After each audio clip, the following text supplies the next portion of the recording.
मंगलमय मंगल करण वीतराग विज्ञान। नमो ताहि जाते भय अरहंतादि महान। करि मंगल करि हो महान ग्रंथ करण को काश। जाते मिले समाज सब पावे निज पद राज। सात तत्व संबंधी भूल के प्रकरण का अंतिम चरण हम आज देखेंगे। मूलतः यह व्यवहाराभासी मिथ्या दृष्टि की भूले है। प्रसंगवशात प्रेरक ग्रंथों में, चरणान योग की मुख्यता के ग्रंथों में कुछ शुभ क्रियाओं का तथा शुभ भावों का उपदेश हुआ था। उस उपदेश की भूमिका अथवा उसका अंतरंग हेतु नहीं जानकर ऊपरी तौर पर उसी को सर्वस्व मानकर जो गले लगाए बैठे हैं उनको ऐसे व्यवहाराभासी मिथ्या दृष्टि के श्रद्धान की भूल को 7 स्तर पर बांटा जा सकता है अथवा मूलतः 2 स्तर पर बांटा जा सकता है।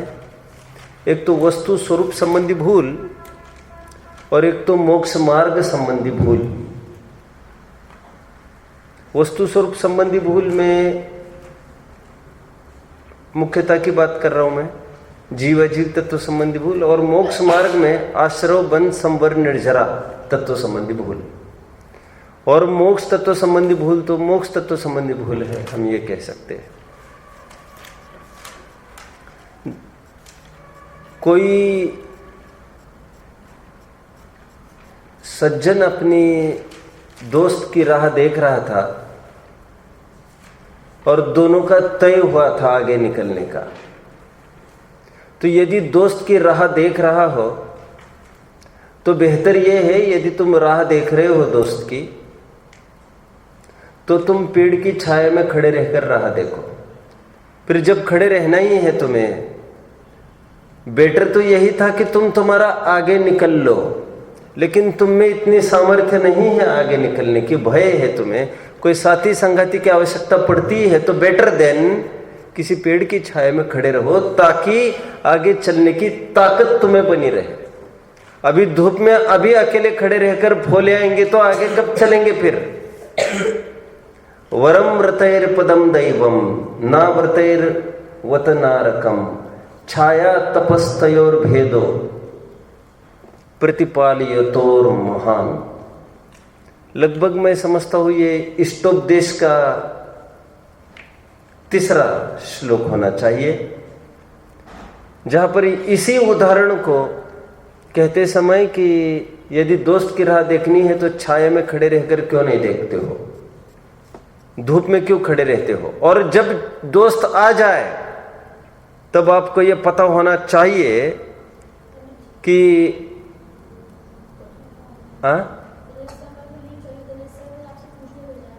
क्या ठीक है मैंने बोल दिया ना। हाँ, लेकिन दोस्त आते ही फिर निकलना जरूरी है। फिर ऐसा नहीं कि छाया बहुत अच्छी है फिर थोड़ा हम विश्राम ही कर ले। फिर अरे तुम आगे बढ़ने के लिए रुके थे, उस दोस्त के लिए, छाया के लिए थोड़ी रुके थे, तो छाया तो बीच में आ गई। इन छाया की माया को छोड़ो। ठीक उसी प्रकार अव्रत से व्रत भला है, अव्रत से व्रत भला है, उससे भी भला तो और एक अव्रत है। क्या कहा मैंने? और उस अव्रत को तो धर्म कहते हैं, लेकिन उस धर्म की जब तक प्राप्ति नहीं होती है तो अव्रत रूप धूप में क्यों खड़े रहते हो? फिर तब तक आओ इस व्रत रूपी छाया में खड़े रहो, क्योंकि इसका इतना तो फल होगा। अभी शीघ्रता से गमन करने की तुम्हारी सामर्थ्य नहीं है, तो इतना तो होगा, तुम व्रत में थोड़ी छाया में आओगे तो इसका फल तुम्हें स्वर्ग आदि संपदाओं की प्राप्ति होगी। और ऐसी धूप में अव्रत में खड़े रहोगे तो ठेठ तुम्हें नरक की प्राप्ति होगी। यह बात दूसरी है, जैसे नरक है वैसे ही स्वर्ग है मोक्ष की अपेक्षा। आगे बढ़ते रहने की अपेक्षा जैसे धूप में खड़ा रहना है वैसे ही छाया में खड़ा रहना है, अथवा जैसे छाया में खड़ा रहना है वैसे धूप में खड़ा रहना है, क्योंकि दोनों तो खड़े रहना है। रुकना मौत की निशानी, चलना जीवन की निशानी। ऐसी तो कोई बात नहीं बनी। कितने जन बात को फॉलो कर रहे। इसलिए समाधि तंत्र में उपदेश दिया, अव्रत को छोड़ो, व्रत को अंगीकार करो। और फिर एक छंद लिख दिया, व्रत को भी छोड़ो और फिर अव्रत को अंगीकार करो। लेकिन यहां पर आए हुए दोनों अव्रत ऐसे शब्द, इन दोनों का भाव अलग अलग है। आप समझ रहे मेरी बात को? पहले आया अव्रत को छोड़कर व्रत को अंगीकार करो, मतलब जो हिंसा, झूठ, चोरी, कुशील, परिग्रह संबंधी जो अव्रत हो रहा है, उस संबंधी जो आश्रव हो रहा है, उसको छोड़ो और व्रत को अंगीकार करो। चौथे गुणस्थान तक की भूमिका को छोड़ो और आगे बढ़ो, पांचवा छठवा महाव्रती बनो, गुणस्थान अंगीकार करो। लेकिन इस व्रत को भी छोड़कर अव्रत अंगीकार करो, मतलब फॉलिंग डाउन की बात नहीं कर रहे हैं। यहां पर निरंतर राइजिंग की ही बात होती है। उपदेश निरंतर ऊपर चढ़ने का ही दिया जाता है। तो छठवें गुणस्थान में व्रत की प्राप्ति करने पर अव्रत को अंगीकार करो, मीन्स व्रत के विकल्पों को भी छोड़ो। अव्रत में आओ मीन्स हिंसा, झूठ आदि में प्रवृत्ति करो या नहीं, लेकिन निवृत्ति का विकल्प छोड़ो। प्रवृत्ति करो या नहीं, निवृत्ति का विकल्प छोड़ो और आगे बढ़ो। जिनागम में शुभ क्रियाओं का उपदेश था, उसका उद्देश्य शुभ भावों की प्राप्ति था। अशुभ भावों की अपेक्षा शुभ भाव ठीक है इस न्याय से।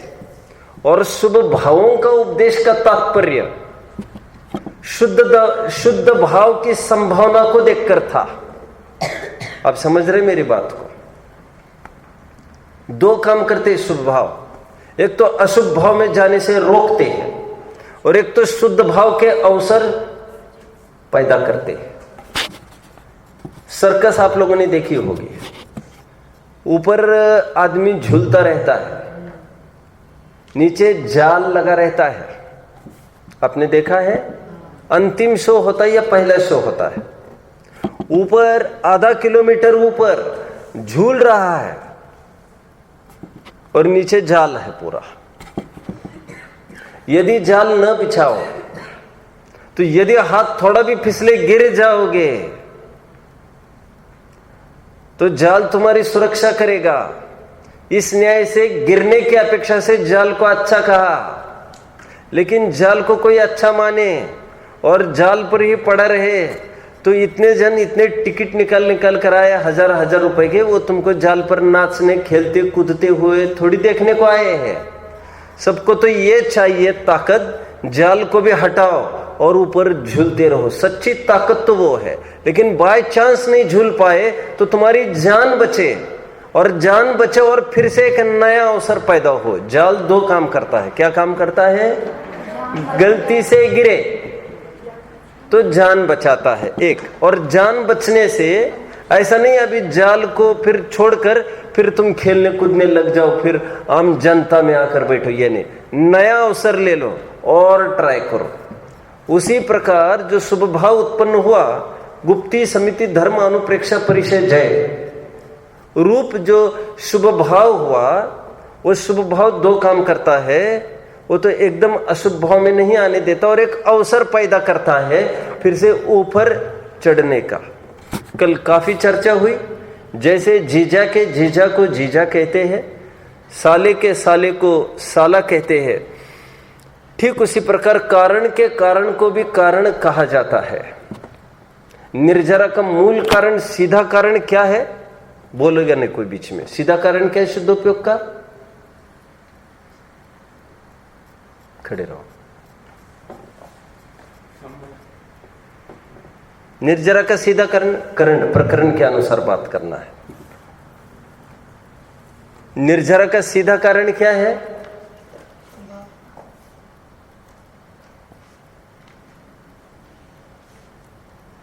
निर्जरा का सीधा कारण शुद्धोपयोग था, और शुद्धोपयोग का कारण बोलेगा नहीं कोई बीच में। शुद्धोपयोग का कारण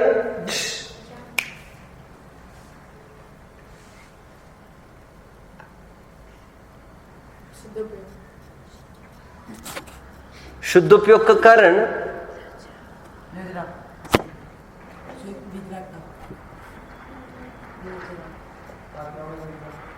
तप आदि थे, इसलिए तप को निर्जरा का कारण कहा। उस शुद्धोपयोग को गौण करके साइलेंट करके बात चलती है, लेकिन उसको खत्म ही कर देंगे तो कैसे हो जाएगा? निष्प्राण हो जाएगा। ऐसी कल काफी बात चली है। निर्जरा तत्व संबंधी भूल, अन्नम वै प्राणा की बात कल यहां से कही थी। कितने जन को ज्ञान में है ये चीज? बोल सकोगे सब? हाँ, बोल सकोगे? बोल के दिखाओ। तुम दोनों खड़े बैठ जाओ। तुम हाथ ऊपर था, चलो बोलो। हाँ, आपने कल 10 प्राण की बात करी थी, तो उसमें से पहले आपने बताया था कि एक उसमें से अन्न भी प्राण लेना है, क्योंकि जो अपने ये आदि अंग आदि हैं उतर आने के लिए अन्न लगता है। उसके ऊपर से फिर आपने क्या था कि अन्न के अलावा भी एक और नया प्राण लगाया था, पैसा, क्योंकि जो अपन अन्न खाते हैं जिससे अपन का शरीर चलता है, उस अन्न को मुद्दे की बात करो। और आगे, और यदि कोई अन्न को ही प्राण जानकर यदि ये गलती कर बैठे, क्या गलती कर बैठे? अन्न का संग्रह ही करे, लेकिन अन्न को कारण कहा तो वो इंद्रिया, बल, आयु, श्वासोच्छ्वास के सापेक्ष बात करी थी, उसको देखकर कहा था। ये यदि ख्याल में नहीं आए तब तो फिर वो गया मरा। संग्रह से क्या होता है? ऐसी कल बात आई थी। मोक्ष तत्व संबंधी भूल के अंतिम चरण में आज हम प्रवेश करते हैं। अभी इसमें क्या तकलीफ है सुनिए अभी सब। पहली बात तो क्या करता है, टेबल कंप्लीट है, निर्जरा तक का कंप्लीट है। पहली बात तो उसकी क्या गलती करता है वो, ये आपके टेक्स्ट में नहीं है शायद। संसार दुख रूप है और मोक्ष सुख रूप है, इसलिए मोक्ष को तो चाहता है। संसार दुख रूप है और मोक्ष सुख रूप है, इसलिए तो चाहता है वो मोक्ष को। लेकिन ये दुख रूप है और ये सुख रूप है, ऐसा चाहने मात्र से फिर वही भूल की संभावना है जो अनुप्रेक्षा में भूल कर बैठा था। क्या? कि ये सब बीवी बच्चे दुख के कारण है, और उनके प्रति द्वेष बुद्धि वाली उदासीनता पाल बैठा था। कहते ऐसी जो तुम्हारी इच्छा है, संसार दुख रूप है और मोक्ष सुख रूप है, तो यह संसार दुख रूप है ऐसे तो हर कोई कहता है, कहने को तो कदाचित अंदर से माने भी, लेकिन इतने मात्र से काम नहीं होता। मोक्ष तत्व संबंधी यथार्थ मान्यता तो ये चाहिए, क्योंकि मोक्ष मेरा स्वरूप है। क्या कहा मैंने? मात्र वो सुखरूप है, इतने इसके बल पर काम नहीं चलेगा। जैसे मैं थोड़े के लिए आपको एक उदाहरण दूं।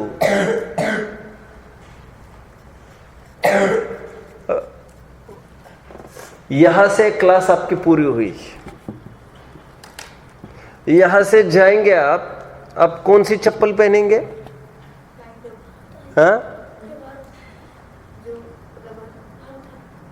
कौन सी चप्पल पहनेंगे?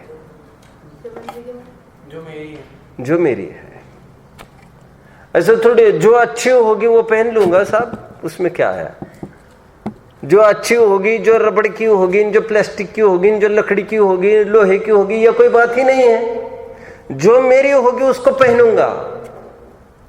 बाय चांस मेरी है वो अच्छी है, वो बात अलग है, लेकिन बाय चांस मेरी यदि खराब भी होती तब भी न्याय नीति तो यही है कि हमारी हमको पहनना चाहिए। दूसरों के हम कैसे हड़पा हड़पी कर सकते केवल अच्छे इस बल पर। वस्तु स्वरूप ये कहता है अच्छे बुरे की बात सेकेंडरी है, अपना स्वरूप है, इसलिए उसको अंगीकार करना चाहिए मोक्ष का। आत्म मोक्ष स्वरूप है, ऐसे एक छंद भी दोहा भी आता है।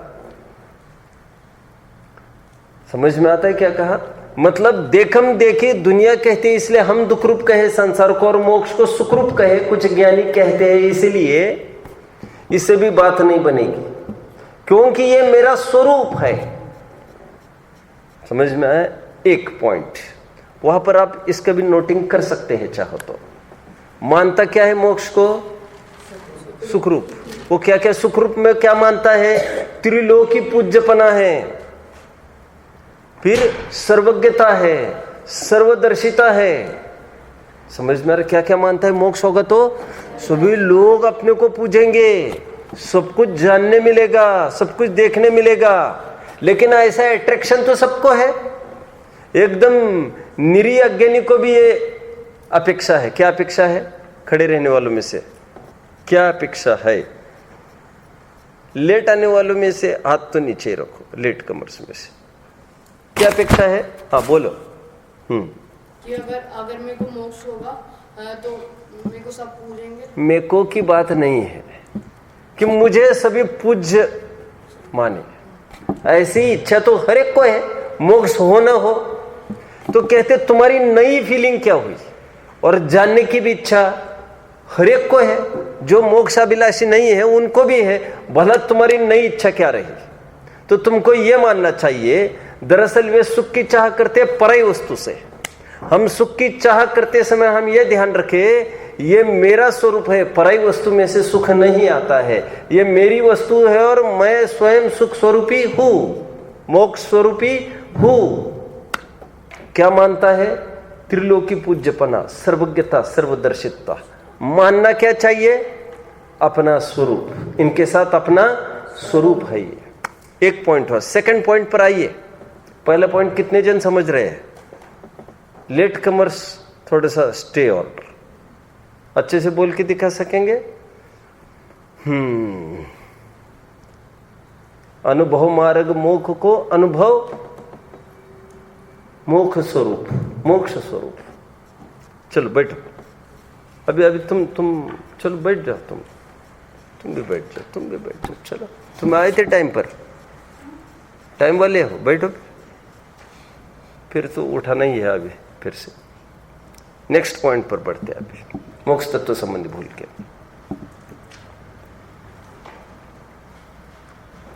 देवगति की अपेक्षा अनंत गुना सुख मोक्ष अवस्था में है, ऐसा उसने प्रवचनों में सुना है। ग्रंथों में भी कई जगह पढ़ने में ये बात मिलती है। चरणान्योग के ग्रंथों में कौन सी बात मिलती है? स्वर्ग से अनंत गुना सुख मोक्ष में है,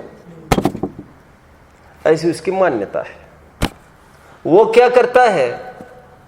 जो मल्टीप्लिकेशन, जो समेशन करता है, वो वैल्यूएशन करता है मोक्ष का, वो स्वर्ग के गुणाकार रूप करता है।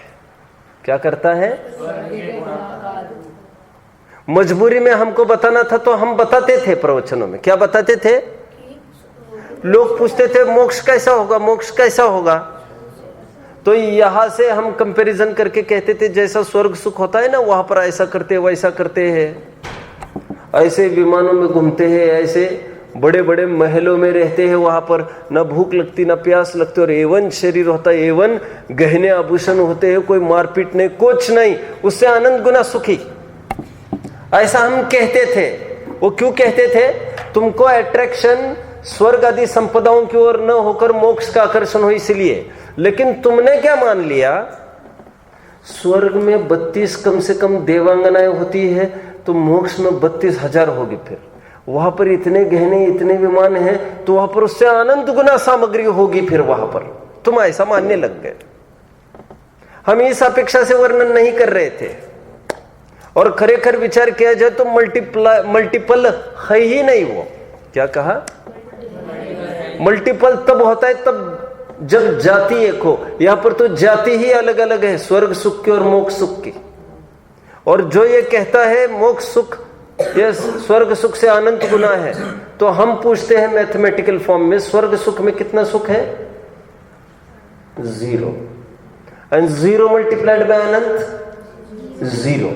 तब तो फिर मोक्ष में भी 0 सिद्ध हो गया। समझ में आ रहा है? जाति एक नहीं है, that was just for explanation. और फिर बोलो, जब मोक्ष और स्वर्ग दोनों को सुख रूप मानते हैं तो दोनों में डिफरेंस क्या हुआ? वो नहीं समझता ना। जाति ही अलग है, एक इंद्रिय सुख की, एक अतीन्द्रिय सुख की। वो तो कैसे बताए हम किसी को समझाने के लिए? जैसे फॉर एग्जाम्पल भगवान का शरीर आभामय है, दैदीप्यमान है, तेज है, कितना तेज है? तो हमारे सामने तो कोई तीर्थंकर की हयाती है नहीं यहाँ पर। तो आचार्यों ने समझाने के लिए, एम्फेसिस के लिए क्या कहा? सूर्य की आभा से करोड़ों गुना है। अब इससे कोई एक कल्पना करे कि अरे सूरज तो कितनी धूप रहती है, फिर ऐसे तो मर जाएंगे यार, ऐसे थोड़ी चलेगा वहां पर इतना समय शरण में, फिर ऐसा नहीं, मजा नहीं आएगा फिर। तो कहते हैं ऐसा नहीं कहना चाहते हम। जो आभा और दैदीप्यमानपना है वो अनंत गुना है। अभी कैसे बताए उसको? इसलिए हमने जो उदाहरण दिए जा सकते उसी के उदाहरण दिए थे। उदाहरण तो एक देश होते, उसी प्रकार यहां पर समझना। सेकंड कॉलम में आप लिखेंगे, मानता क्या है? स्वर्ग से अनंत गुना सुख मानता है, स्वर्ग सुख से। और मानना क्या चाहिए? अरे जाति ही अलग है, वो तो कहवत का कथन है, मात्र आकर्षण के लिए कहा गया है।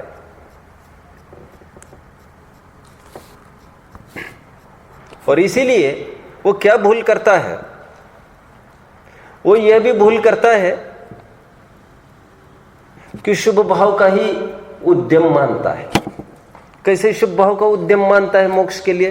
क्योंकि जब उन दोनों की जाति एक मानी, तब कारण की भी एक जाति मानी, और वो मानते इन्होंने इतना शुभ भाव किया, उससे मैं ज्यादा शुभ भाव करूंगा। और तो ये भी मोक्ष तत्व संबंधी एक भूल हो जाती है। दरअसल वो ये मानता है, क्या मानता है?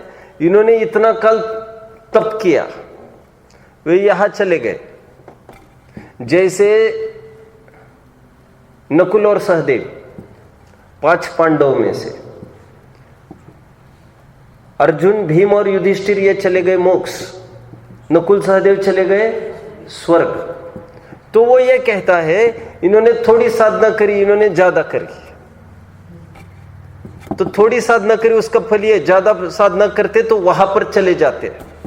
तो कहते ऐसा नहीं है, वो जो ऊपर गए हैं 33 सागर के स्वर्ग में, वो साधना के बल पर नहीं गए हैं। काय के बल पर गए हैं? विराधना के बल पर गए, शुभ भाव के बल पर गए, शुभ भाव के बल पर, शुभोपयोग रूप अपराध के बल पर गए। और क्या अपराध किया उन्होंने? फिर इनका क्या होगा? भाइयों के प्रति क्या सोचा? अब इनका क्या होगा? फिर इन पर इनको जलाया जा रहा है, अरे ऐसे थोड़ी चलेगा, मेरे भाइयों पर ऐसा क्यों किया इन्होंने? तो ये अपराध के कारण उनको जाना पड़ा। थोड़ी तपच्चरण और ज्यादा तपच्चरण, ऐसा अर्थ उसका नहीं लेना चाहिए। लेकिन वो जाति एक मानता है, ये उसकी भूल है। बोलो। यहाँ पे यानी कि जो साधारण भाई के प्रति वात्सल्य की भाव है, वो शुभ भाव में आएगा कि किसी मतलब वितरक का भाव में आएगा? बताओ भैया, इसको समझाओ कोई। तो फिर ऐसे मान लो उसमें क्या बोलते हैं, जो उनके भाई नहीं जा पाए वो सर्वा सिद्धि गए, तो उनको तो मतलब कि उनके प्रति मोक्ष का भाव ही आया था ना, तो फिर किन के प्रति? उनको सर्वा सिद्धि को बोली, उनको ही मोक्ष होना चाहिए। अरे नहीं ना, शुद्ध भाव जैसे उन तीनों ने किया था, ऐसे इन्होंने दोनों ने शुद्ध भाव नहीं किया ना। शुभ भाव के बल पर ही आयु बंदी। कल हमने देखा था ना, मुनियों को देवायु का बंध कैसे होता है, जबकि वे रत्नत्रय है, और रत्नत्रय से तो मोक्ष होता है। तो वहां पर यह कहा गया था, वो जो पुण्य का आश्रय हुआ है वो शुभ भाव से हुआ है, शुभ भाव रूप अपराध से हुआ है। ज्ञान धारा अलग है, कर्म धारा अलग है। जो देवायु का आश्रय हुआ वो सम्यक्त्व के कारण नहीं, उसके साथ बैठी वाली गर्मी से समझ में आता है। लेकिन वो ये अंदर की बात समझता नहीं है। ये मोक्ष तत्व संबंधी ऐसी विपरीत मान्यता उसके पलती रहती है। समझ में आ गया? कभी तो ऐसा भी मानता है क्या करेंगे हम, वहाँ जाकर लटकना है, वहाँ ना खाना है, ना पीना है, ना कुछ है, ना टीवी देख सकते हैं, कभी ना व्हाट्सएप भी नहीं सिद्धों के पास, ना ग्रुप चलते हैं वहाँ पर, ऐसा थोड़ी, वहाँ पर तो कुछ भी नहीं है। वो सुख की भाषा ही नहीं समझता। अब समझ रहे, कुछ भी बात हो कंपैरिजन में सोचता है। वो ये नहीं समझता कि इन सब का अभाव वो सुख है। समझ में आता है? स्वभाव का मोक्ष की क्या परिभाषा करी? कर्मों का अभाव। और तीसरी बात अपन लेते हैं अभी, यहां तक क्लियर है सबको? क्या भूल करता है वो? दर्श बोल के दिखाओ, मोक्ष तत्व संबंधी क्या भूल है उसको?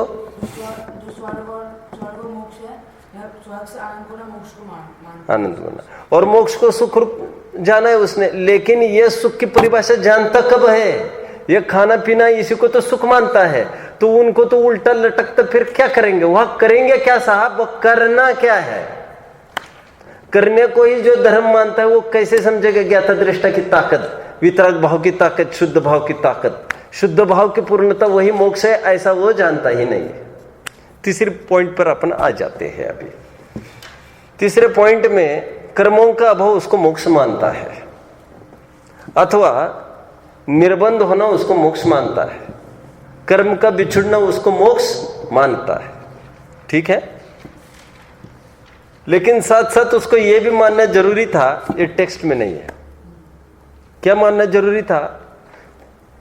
क्योंकि ऐसा मानने में तो एक परमाणु है ना, परमाणु, वो भी बंधा था पहले, स्कंद था, और वो भी स्निग्ध रुक्षत्व के कारण, हीनादिकपने के कारण उसका भी फीजन होकर, भेद होकर वो स्कंद भी परमाणु रूप हो जाता है, उसके भी बंध का अभाव हो जाता है। अब बंध का अभाव इतना मोक्ष मानने से तो ये तो परमाणु में भी सिद्ध होता है, तो तुमको ये भी मानना चाहिए था कि स्वभाव की पूर्ण प्राप्ति। क्या कहा? क्योंकि बंध का अभाव वो तो परमाणु में भी घटित होता है, वो तो अतिव्याप्ति दोष आएगा उसमें। अभी आगे के पार्ट में अतिव्याप्ति दोष क्या है वो पढ़ना है। मोक्ष मार्ग प्रकाशक लेके बैठे हैं। इस प्रकार हमने 3 पॉइंट्स का खुलासा मोक्ष तत्व संबंधी भूल में किया है। आइए हम इसको एक बार पढ़ लेते हैं। मोक्ष मार्ग प्रकाशक भी लीजिए, थोड़ा इसमें से भी अपन देखेंगे। देखो, मैं धड़ाधड़ पढ़ लेता हूँ इसमें से। पहले टेक्स्ट पढ़ता हूँ, फिर मोक्ष मार्ग प्रकाशक पढ़ते हैं। पूरा प्रकरण समझ रहे हैं? वायलेट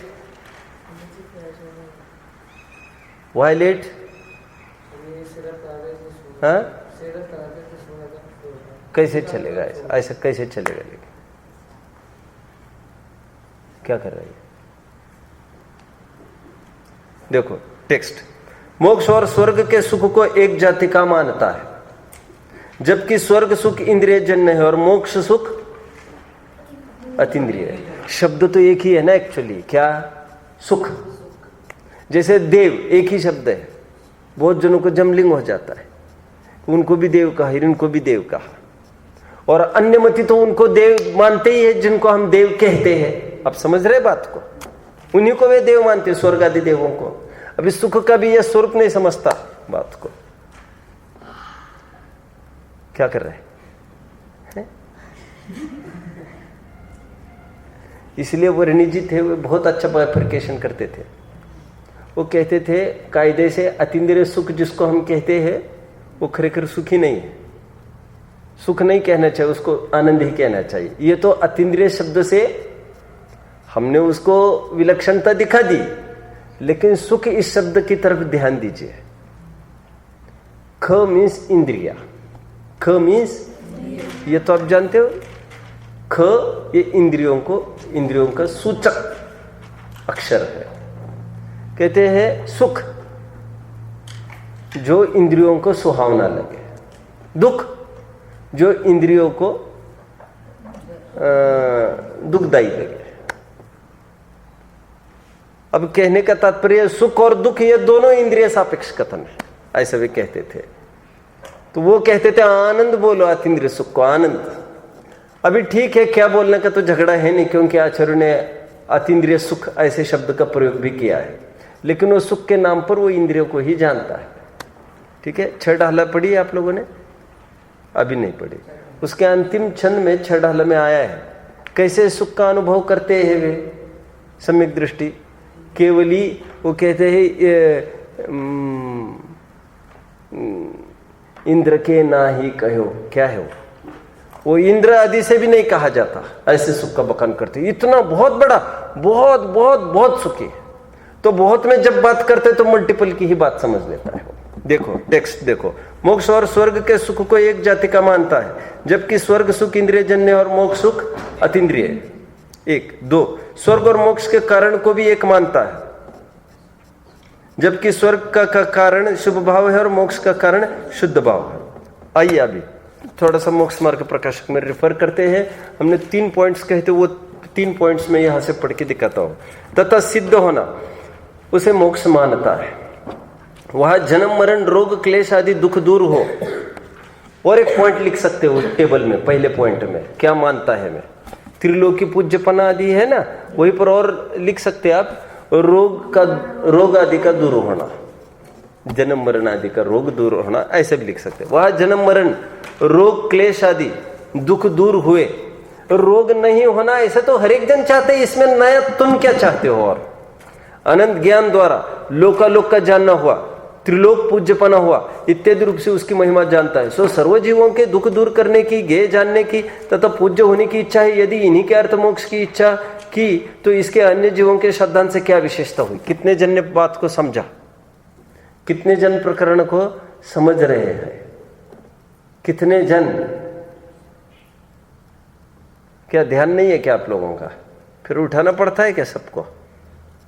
झटका देना है। और एक ध्यान दो वहां पर अच्छे से। तुम लेके क्यों नहीं बैठे?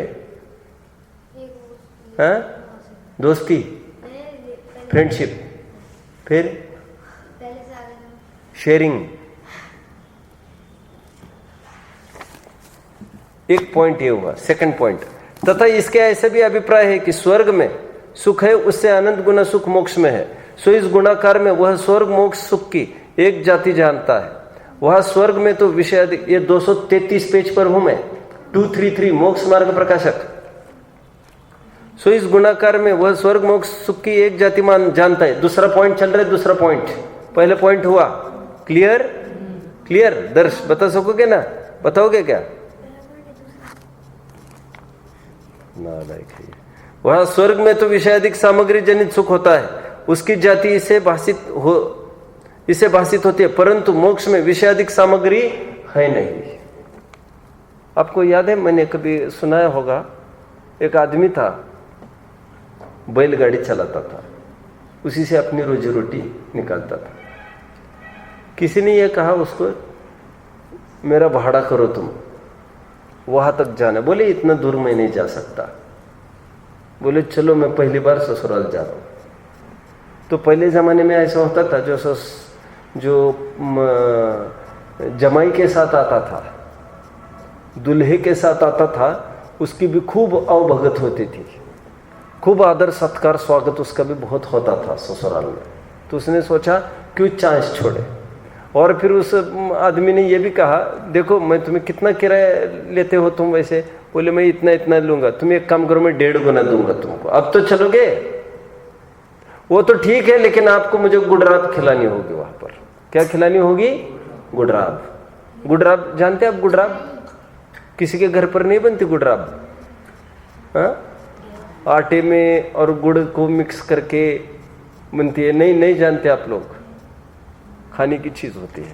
क्या? गेहूं का आटा, गुड़, थोड़ा घी भी मिलता होगा, यह सब मिलकर बनता है गुडराब, एक चीज बनती है। तो फिर कह रहे मुझे गुडराब आपको खिलानी होगी। तो ठीक है, बोले हो जाएगा।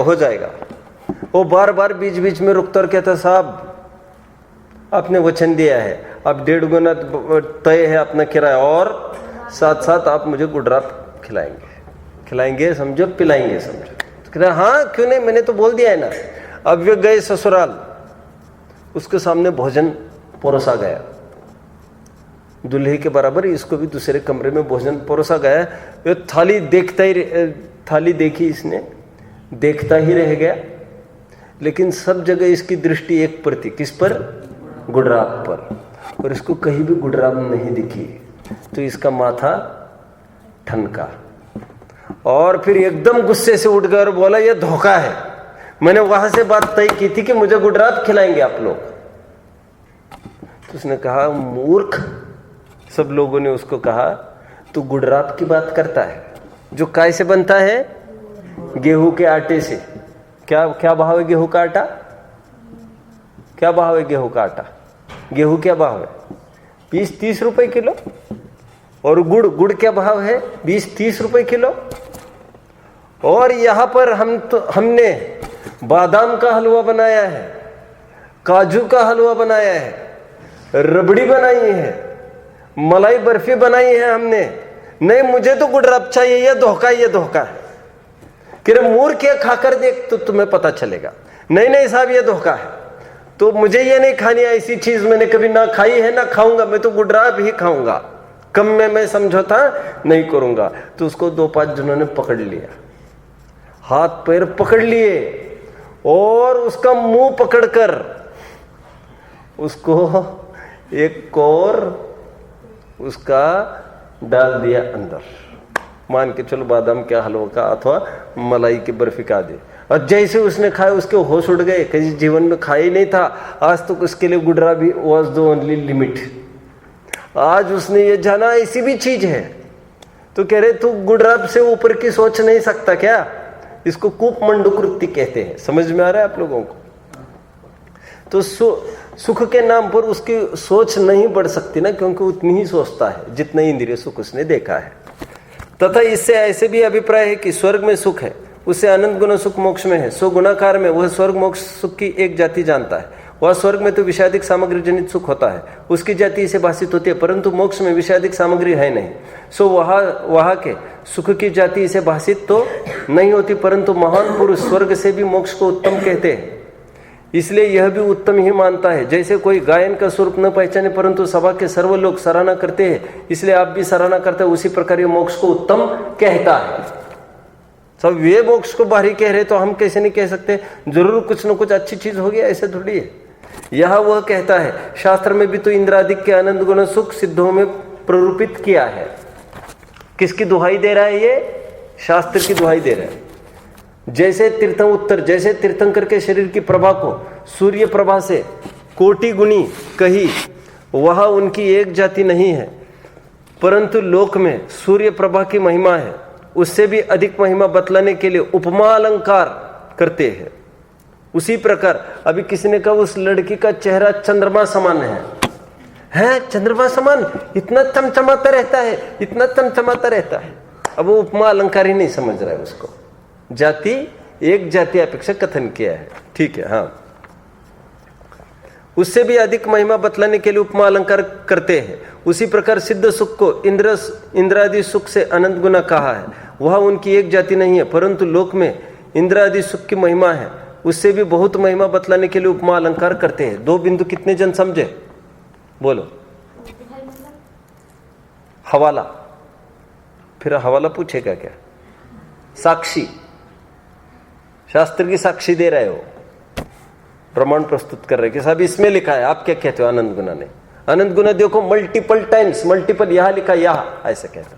अरे मल्टीपल हो ही नहीं सकता उसका, नहीं यहां लिखा ना, ये उपचार के लिए लिखा है, तू जानता नहीं इसीलिए लिखा है।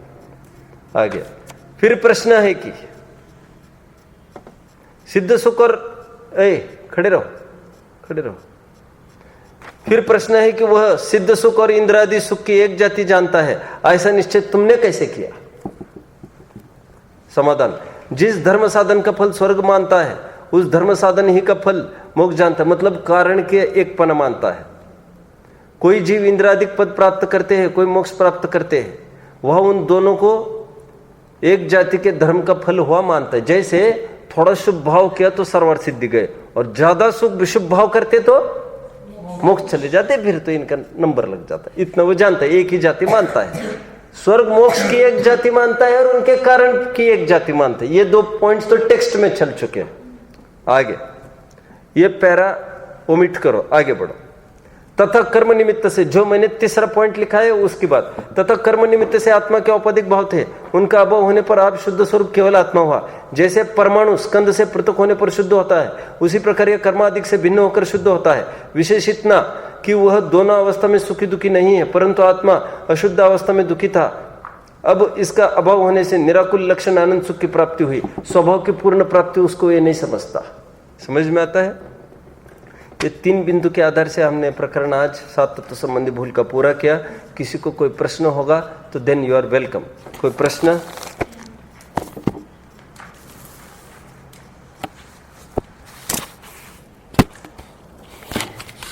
बस करते फिर।